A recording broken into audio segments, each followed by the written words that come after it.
Malaysian in the USA. Of course, we are mata-mata raya. Waduh. Malaysians in the United States. Of course, we miss Tabi Raya back home. Oh. Congratulations in Minnesota.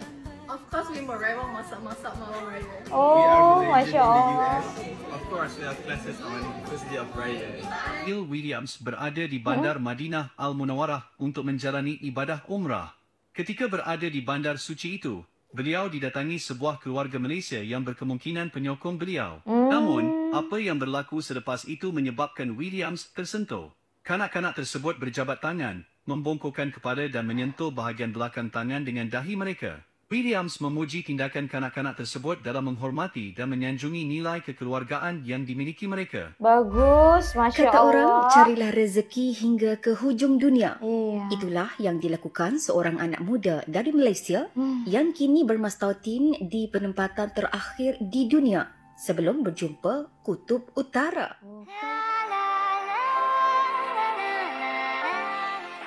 Halo teman-teman semua, Assalamualaikum warahmatullahi wabarakatuh. Apa kabarnya nih teman-teman semua? Semoga sehat selalu ya, dan kembali lagi bersama aku Rizky tentunya. Kali ini kita masih mau ngelanjutin requestan dari teman-teman semua. Thank you untuk teman-teman yang sudah kirimin link requestnya ke DM Instagram aku di @rizky ya. Ini video rekomendasi dari teman-teman semua. Betapa bahagianya jika kita bisa berkeliling dunia. Bukan hanya sekedar keliling dunia, tapi kita sembari menyebarkan apa itu kebaikan, hal-hal positif yang kita bawa dari negara kita. Terkhususnya dari para influencer ini ya. Aku mau menyampaikan berita ini bagus sekali, langsung saja kita nonton ya videonya. Malaysia around the world. Hi, I'm Juliana Ibrahim. I am Malaysian and I've been living in the Netherlands for 10 years. Oh, udah lama. I think I'm di blessed to have Netherlands. two homes. I'm always drawn to Malaysia because of the memories, because of the people, because of the food. I have always felt like home is in my heart, so I can take Malaysia with me wherever I go. Food is always drawing us back to coming to Malaysia because some of the things that we eat here, we do not get there. Of course, you get it there, but it's just not the same. I think the Malaysian food scene is quite big now in the Netherlands. You can get any type of food. You have more in Den Haag and Rotterdam. There are more new Malaysian food coming out. Or also, well, in Amsterdam, we have a Malaysian restaurant. You can get nasi lemak, you can get char kway teow, you keren. can get mee goreng mama in Den Haag. Well, there is a huge price difference, of course. I think I could feed a family of 20 by one nasi lemak. No, I'm exaggerating, but to be fair, I've lived now for 10 years and the eating culture has grown in the Netherlands. They have this term that goes out eating, which is really going out to eat. But nowadays people just, let's go get something to eat. But it's not as big as Malaysia, where I think people just eat all the time or can eat all the time.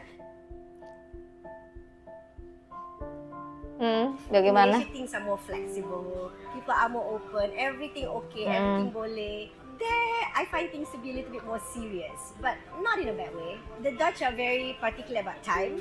So you know that when you have an appointment, whether work-related or friends-related, like there's an appointment, let's meet in 2 weeks or let's meet up in 3 weeks, which is something that I never really could get used to. You have to be on time. I was just saying the other day to my husband, I miss going for coffee with my friends at 9 p.m. Like, let's just go have coffee or let's just go have teh tarik right now, you know? Whereas no one would drink coffee at 9 p.m. in the Netherlands unless it's having coffee after dinner. So it's like that lepa style of let's just go have a drink now, and we would sit at the table and just talk without much purpose. Aduh. Where Pastilah. I live, it's usually very cold, so then I would miss the warm weather, but also I think I miss the warmness of the people. I find Malaysian people very warm. I think it's important to know who you are and where you come from. In the beginning, I didn't really know how to be myself. I tried to be someone else, someone a bit more serious, a bit more adult, but I naturally have a very playful, childlike character. I laugh a lot. I think this is also something that is very Malaysian. I think we are very warm and open. I think remembering your roots and your identity will allow you to grow wherever you are, in any place, whether you're traveling or whether you are living there. I think it's important to know who you are. Malaysia will always feel like home. Menginspirasi sekali. Of course, I get to it right. Aduh. Malaysian in the US. Of course, I went to Malaysia. mantap. We are Malaysian in the USA. Of course, we are mata-mata raya. Waduh. in the United States. Of course, we miss Tabi Raya at home. Oh. Malaysians in Minnesota. Of course, we merewang masak-masak malam raya. We are Oh, Malaysian Masya in the Allah. US. Of course, we have classes on first day of Raya. I am Malaysian. We Malaysian in the United States. Of course, we make more than 10 kuih raya. Oh. United States. Of course, I miss my family back home. Oh. We are Malaysian. So sweet. Of course, we play board games on Hari Raya. Wih, itu gamenya. Of course, we use recipe channel for Hari Raya. Bekas pemain rugby New Zealand iaitu Sonny Bill Williams berada di Bandar Madinah Al Munawwarah untuk menjalani ibadah umrah. Ketika berada di bandar suci itu, beliau didatangi sebuah keluarga Malaysia yang berkemungkinan penyokong beliau. Namun, apa yang berlaku selepas itu menyebabkan Williams tersentuh. Kanak-kanak tersebut berjabat tangan, membongkokkan kepala dan menyentuh bahagian belakang tangan dengan dahi mereka. Williams memuji tindakan kanak-kanak tersebut dalam menghormati dan menyanjungi nilai kekeluargaan yang dimiliki mereka. Bagus, Masya Kata Allah. orang, carilah rezeki hingga ke hujung dunia. Iya. Itulah yang dilakukan seorang anak muda dari Malaysia yang kini bermastautin di penempatan terakhir di dunia sebelum berjumpa Kutub Utara. Khairul Fuad Junaidi, 26 tahun Bagus dari ya, Ranau kisahnya. Sabah, memberitahu FNT Menginspirasi. beliau sudah hampir 5 tahun menetap di Longyearbyen terletak di Kepulauan Svalbard, Norway. Stop yang terakhir dan northernmost town yang ada dekat muka bumi. Habis saja SPM dan saya pergi terus ke sini pada tahun 2017. Sewaktu saya berumur 21 tahun. Saya the only Malaysian yang ada dekat Svalbard sekarang ni dan the only Malaysian Sabahan lah yang tinggal dekat Wih, sini. keren. Tinggal di Menginspirasi. hujung dunia, Khairul menceritakan perihal cuaca yang amat unik. Dialami hanya 2,500 penduduk di sana. Mereka terpaksa menjalani rutin harian tanpa cahaya matahari selama 6 bulan. Bulan 4 sehingga ujung bulan 7 begitu, dia akan cerah. Dan start bulan 7 dia akan ada pagi malam normal. Dan start bulan 10 hingga bulan 3 balik dia akan totally gelap. Tiada matahari langsung. Aktiviti utama ekonomi Longyearbyen adalah sektor pelancongan.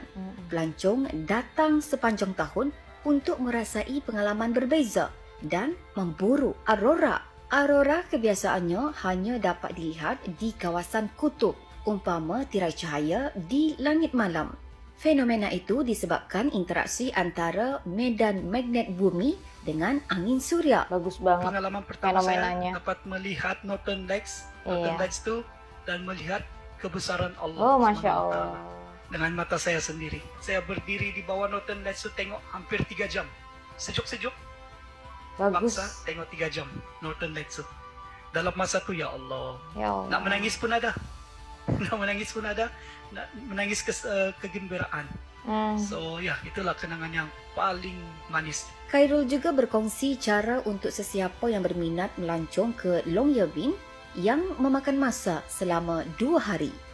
Saya pergi dari Sabah, Kota Kinabalu sampai KLIA sampai Dubai or either Dubai or Doha. And then sampai Doha baru pergi Oslo, dia punya ibu negara Norway. Dari Oslo pergi Tromsø, State of Norway. Tromsø baru pergi sampai dekat sini, Svalbard. Hello, where you guys from? You speak Malaysian? Of course. How do you say how are you in Malaysian? Apa khabar? That's Indonesian. No. It's Indonesian. Similar. So in Indonesian it's apa kabar and Malaysia is? Apa khabar? Do you say Apa kabar? hello, salam? Hai. How do you say I love you in Indonesian? Malaysia. How do you say I love you in Malaysian? Saya sayang awak. Oke. I'm from Japan. Ah. Konnichiwa. Nihongo Konnichiwa. dekiru? Chotto. Gemes sih Aishiteru. cewek-cewek ini. You know me? You see me? You stalking me? No. Okay, you've been stalking me. I know. All Malaysia people will be like, oh. All right. Thank Thank you.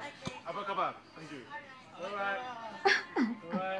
Cute banget ya cewek-cewek itu. Nah itu tadi ya teman-teman ya, raihlah cita-citamu setinggi mungkin, kejarlah mimpimu sampai ke ujung dunia gitu ya. Wah ini luar biasa sih, kisah-kisah menginspirasi dari anak muda Malaysia tentu saja ya teman-teman ya. Intinya jangan pernah melupakan asal usul kita kemanapun itu, selalu bersyukur kepada Allah Subhanahu Wa Taala apapun itu ya teman-temannya, luar biasa. Dan ini adalah kisah-kisah inspiratif yang bisa menginspirasi kita semua tentu saja untuk menjadi seseorang yang lebih baik lagi, untuk mengejar dan meraih cita-cita kita ya teman-teman ya. Wah keren banget sih ini untuk anak-anak muda dimanapun berada, ini terkhususnya dari anak muda Malaysia tentu saja. Apapun itu hal-hal yang positif harus selalu kita dukung dan kita sokong tentunya. Dan oke teman-teman semua, demikiannya video kita kali ini. Aku akhiri dulu, wassalamualaikum warahmatullahi wabarakatuh. Sampai jumpa lagi di videoku selanjutnya. Bye bye, see you next time, bye.